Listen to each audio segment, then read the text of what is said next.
가업승계는 이제 크게 가업승계 증여과세 특례제도 있고요. 이 뒤에 보면 있는데 이거는 설명 안 드리려다 그래도 설명을 다 뒤에서 드릴게요.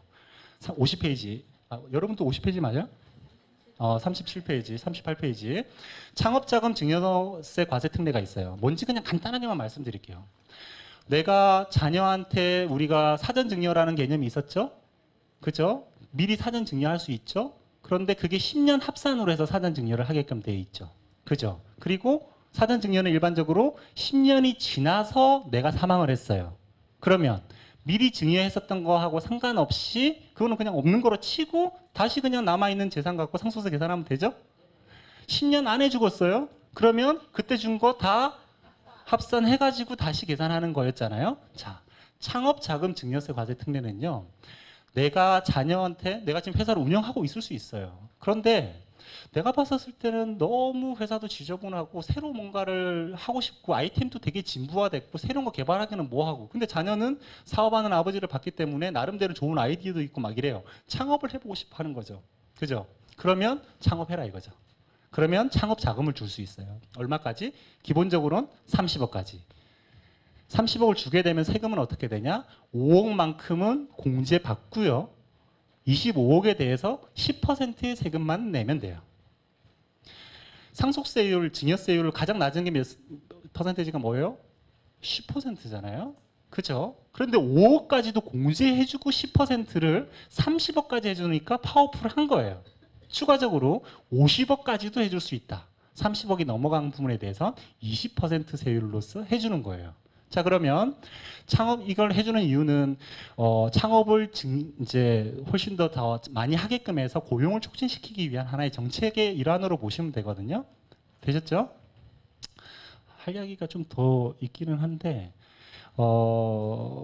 어떻게 보면 이제 요 실제 사례를 한번 볼까요? 앞에 이게 지금 음식점업이거든요. 네, 봤더니 자산이 28억. 어쨌든 자본으로는 한 19억 정도가 되고요.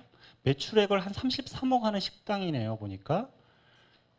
네, 본인, 자녀원, 투 이렇게 나눠져 있고요.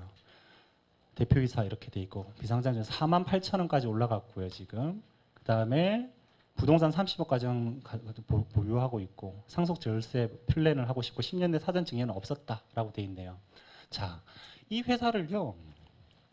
그냥 식당업인데 개인사업자 법인 전환을 해서 아마 법인화 시켰을 것 같고요. 이 법인 형태로 돼 있는 이 회사를 결국에 그냥 자녀한테 넘겨줄 때 상속세든 증여세든 과다하게 들 수가 있잖아요. 그런데 식당업과 관련돼서는 특별하게 이 회사가 똑같이 유지되지 않아도 그 식당업을 유지할 수 있는 옮기기가 쉬울 수 있어요. 그러면 자녀 이름으로 해서 그 비즈니스를 열게끔 하는 거예요. 꼭 식당만이 아니에요.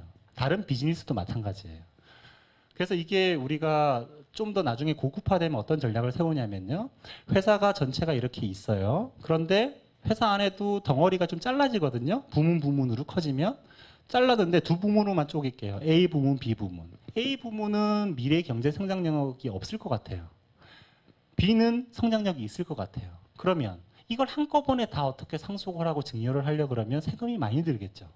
얘는 정리를 하고 주는 게 훨씬 나을 수가 있어요. 그러면 이걸 분할을 시켜서 이것만 어쨌든 여러 가지 특례 조항을 통해서 가게끔 하고 얘는 자연스럽게 소멸되게 하는 거거든요. 이건 큰 케이스인 이야기고요. 지금은 원래 이거 있던 거를 여기서 서서히 죽여가고 여기서 키워나가는 거예요. 사실은 새로이. 창업부터 시작해서 계속 키워나가는 거죠. 근데 이거를 이 부모의 어떻게 보면 그거를 그대로 갖고 가서 여기서 다 했다라고 하는 걸로 돼버리면 새로운 창업을 통해서 고용을 촉진하려는 목적에는 위배되는 거죠. 그러면 이제 부인당할 수가 있어요. 그런데도 불구하고 부모의 업종과 같은 업종으로 창업을 하는 거에 대해서는 인정을 해줄래 안 해줄래에 대한 답변으로는 해준다로 나와 있어요. 그러니 가능한 거죠. 되셨죠? 그리고 또 포괄 증여의 개념이 있는데요. 사업적으로 여러분들 일감 몰아주기라고 많이 들으셨죠? 중소기업은 일감 몰아주기에 해당 사항이 없어요. 마음 편하게 있으셔도 되는데 최근에 자꾸 그거를 중소기업까지 확대 적용하려고 하고 있어요. 그러니까 일감 몰아주기가 뭐냐면 딱 이거예요. 내가 영업 일을 하고 있는데 회사 조그만 거 하나 만들었어요. 애기가. 그리고 내게 들어왔던 것들을 얘한테 자꾸 밀어주는 거예요. 일로 이렇게 자꾸 밀어서 담아주는 거죠. 나는 자꾸 작아지고 얘는 커졌어. 나는 사라지고 얘만 커졌어요. 자연스럽게 승계가 끝나버리죠. 이게 일감 몰아주기거든요. 근데 중소기업은 문제가 없었어요. 그래서 제가 고플래닝을 통해 가지고 상속세 절세를 하고 가업을 또한 승계한 거가 되죠.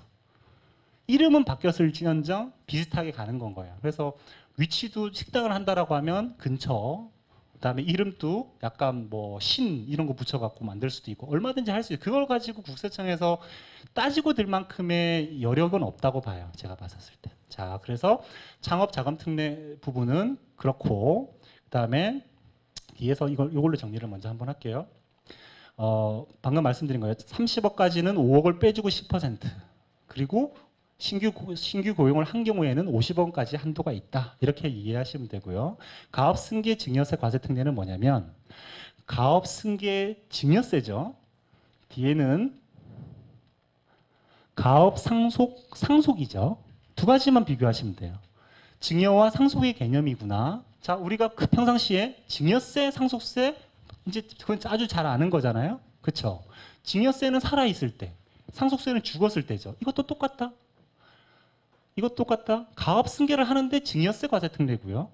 뒤에 거는 가업 상속 공제다. 그럼 이건 죽어서 되는 거다. 그럼 이걸 먼저 한번 볼까요? 기본적으로는 가업 영위 기간이 10년 이상이면 200억까지, 20년 이상 30년이면 300억까지, 30년 이상이면 500억까지 공제를 해주겠다예요. 이것도 많은 과정이 있었어요. 법이 여러 번 바뀌었어요. 80%만 공제해주겠다가 있었고 지금 현재는 100%예요. 그러면 내가 기업을 운영하고 있는데 490억짜리예요. 다른 플래닝 하느니 이거 하는 게 더 낫지 않겠어요? 다 공제해 주는데요. 세금 안 내고 자녀한테 옮길 수 있는데요. 이거 하겠죠.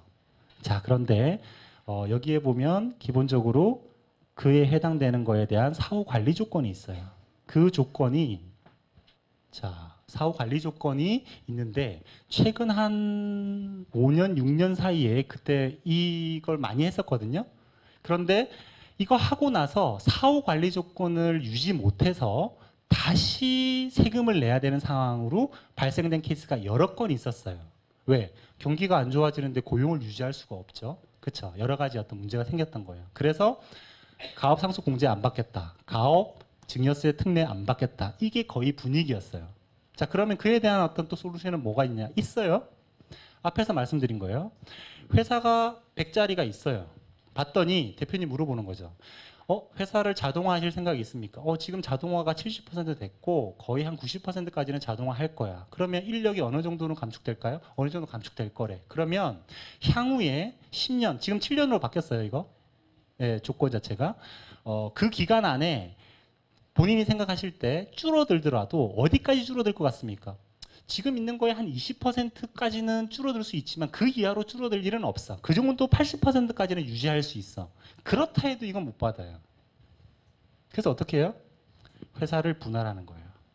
20%, 80%짜리로 분할을 해요. 분할도 적격 분할이 있고 비적격 분할이 있어요. 굉장히 복잡해져요. 그거는 여러분들이 신경 쓸 필요는 없지만 그런 방법들이 있구나 정도는 알고 있으셔야 돼요. 그래서 쪼갰어요. 직원들을 감축을 해야 되는 상황이에요. 20%에서 줄여나가고요. 80%는 계속 유지해서 이 특례를 받는 거예요. 그러면 500억짜리인데 80%는 584지 400억까지는 받을 수 있죠. 아예 못 받는 것보다는 400억까지는 또 받을 수 있는 플래닝을 할 수 있다는 거예요. 별로 안 와닿아요? 아니 몇백억짜리를 세금 한 푼 안 내고 500억짜리 넘기려면 200억 세금 내야 되는데요. 과거에 37이 아주 초기에 있었던 일이잖아요. 그 회사는 정말 전 세계 1위의 손톱깎이 회사였어요.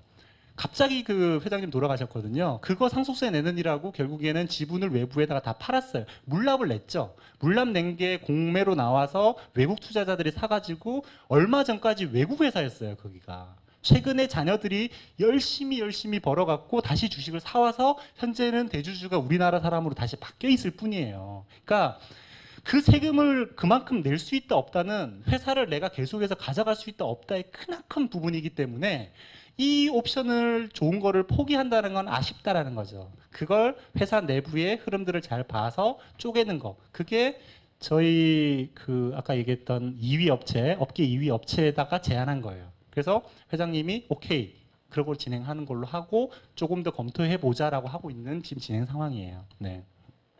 자, 그러면 가업상속 공제고 그 앞에 거 가업승계 증여세 과세 특례는 보면 기본적으로 주식 등의 가액 100억 한도로 우선을 하고 5억 빼주고 10%예요. 30억 초과분은 20%예요. 이건 내가 이 회사를 승계받을 거예요. 승계받을 회사의 주식을 미리 받는 거예요. 무슨 말인지 알겠죠? 그런데 500억짜리 회사일 수도 있고 더 작은 회사일 수도 있는데 우선은 100억까지만 가능하다는 거예요. 무슨 말이냐면 미리 주식을 받는다라는 건 승계하겠다라는 의지를 보이고 있다라는 건 거거든요. 그 의지를 보이기 때문에 해주는 거예요. 왜? 회사가 문을 안 닫고 승계를 한다면 고용이 계속 유지된다는 거고 더 앞으로는 발전한다라는 거니까 기여를 하는 부분이 있으니까 인정해주는 부분이거든요. 되셨죠? 이게 핵심이다. 그래서 이렇게 된다만 알면 되고 그러면 여기서 이제 가르마만 하고 끝내죠. 가르마를 타야 되죠. 사전 증여를 하는 게 맞을지 증여세 과세 특례를 받는 게 맞을지 아니면 뭐 어떤 방법이 있다면 창업 그 자금 특례를 받는 게 맞을지 아니면 다 집어치우고 사망했었을 때 가업 상속 공제를 받는 게 맞을지를 가르마를 타는 부분들이 있어야 돼요. 그거를 명확하게 타는 거는 좀 어려우시니까 어떤 느낌인지만 한번 해볼게요. 회사의 가치가 계속해서 상승할 거로 보이면 가업승계 증여세 과세 특례로 하는 게 맞죠. 지금은 100억까지 해서 100억에 내가 주식을 받았지만 아버님이 20년 후에 돌아가셨어요. 그때는 그게 100억 원어치가 지금 그때 가니까 500억 원어치가 될 수도 있잖아요. 그죠? 미리 하는 게 맞을 수 있어요. 승계를 받을 거라면. 자, 우리 사전증여 있죠? 그것도 마찬가지죠. 사전증여로 해서 이제 받았는데 아버님이 건강 상태를 봤더니 10년 안에 돌아가실 것 같다. 아니면 10년이는 충분히 넘어가실 것 같다에 따라서도 사전증여를 받을지 안 받을지가 결정되는 거죠. 왜? 사전증여 받은 거에 대해서는 우리가 공제받는 게 없어요. 그냥 세금 낸 거거든요. 그죠?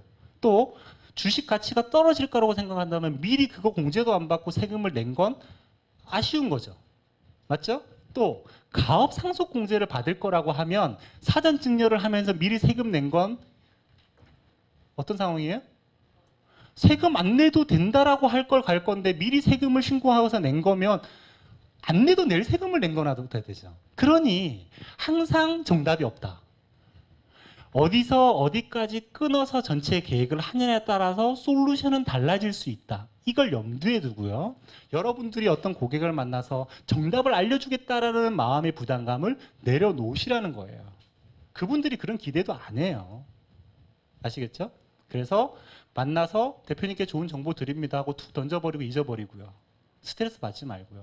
뭐 예전에 법인 하나 만났는데 계약 뭐 큰 거 나올 거야 하면서 걔만 쳐다보다가 몇 개월 동안 다른 영업 안 하고 하다가 결국에는 법인 영업하다 망가진 사람들 주변에 좀 한두 명씩 있잖아요. 그런 사람들이 그런 사람들이에요. 영업 그렇게 하는 게 아니거든요. 영업은 씨만 뿌리는 거예요. 그리고 관리를 해야 되는데 법인 관리 대표들을 어떻게 관리해요? 골프 쳐야죠. 선물 큰 거 보내야 되죠. 부담스럽잖아요. 1년에 2번씩 저희 레포트만 전달해드리면 관리라니까요. 그게. 너무너무 고마운 관리예요. 계약을 했건 기고객에게 와서 또 추가 계약도 또 할 수 있는 기회도 있고요. 지금은 문제가 없었는데 2, 3년 또 있다 보니까 그 문제가 발견돼서 연락한다면 지금까지 계속해서 나를 관리해주는 누군가가 있는데 그 사람한테 연락이 온다니까요. 그냥 연락 와갖고 이번 달 마감을 해야 되는데 어떡하지 이건 뭐 얼마 안 되는데 대표님이 전화 와가지고 잠깐 오래 갔더니 야 이게 이런데 그래 이거 이렇게 해결했어 했더니 500만 원 가입을 해주셔. 그걸로 마감 끝나는 거죠. 그런 일들이 나중에 생기려면 많이 씨앗을 뿌려 놓으셔야 돼요. 그래서 우리는 발로 뛰고 머리는 내려놓고 스트레스 내려놓고 또 전달자의 역할을 하려고 애를 쓰셔야지 그거를 해결하는데 지금 공부하는 거는 전달하기 위한 정도의 수준을 준비하시라는 거지 너무 이걸 하나를 파고들면서 학습하실 필요가 없어요. 이렇게 자꾸 하면 어떤 분이 이래요. 세무사 시험을 준비를 해야겠어. 정말 좀 제발 그런 짓 좀 하지 마세요. 그러라고 하는 게 아니란 말이에요. 아시죠? 그리고 오늘 조금 어렵게 느끼신 분들도 있으실 텐데 이미 정말 쉽게 하나하나 쪼개서 그만큼 친절하게 앞으로는 안 할게끔 동영상으로 잘 올려놨으니까 그 챕터만 하나씩 보시면 돼요. 그리고 가장 좋은 공부 방법과 훈련 방법과 성장 방법은요. 실제 케이스를 하나 무조건 만드세요. 주변에 핸드폰 가면서 다 쳐다보고 가세요. 내일 지금 지방 가시는 분들 2시간 넘게 걸리시는 분들 핸드폰에서 이름 다 봐요. 막 계속 넘겨보세요. 얘 남편이 어느 사업한다 그랬는데 전화해봐야지. 그 한 사람의 그 회사에 너희 남편한테 도움되는 거 하나 내 만들어서 보낼 테니까 회사 이름만 알려줘. 너희 남편 이름이랑. 끝. 그리고 저희한테 던지세요. 자료 받고 던지고 잊어버리라니까요. 일주일 있다가 뭐라 그러디? 몰라. 물어봐. 끝. 그냥 신경 끊으라니까요. 스트레스를 만들지 마세요. 에너지를 그렇게 쓰면요. 우리가 만날 수 있고 할 수 있는 일의 폭이 줄어들어요. 이게 지금은 요만큼이죠? 시간이 가봐요. 벌어지죠? 이렇게 되면요. 장난 아니에요. 이게 기하급수로 늘어나거든요. 되셨죠? 자, 오늘은 우선은 많은 부분 했고 여기까지만 하는 걸로 하고 언제든 도움 필요하시면 문을 두들기십시오. 저희들이 옆에 항상 있을 테니까요. 아무튼 현장에서 너무 고생 많으시고 응원합니다. 수고하셨습니다.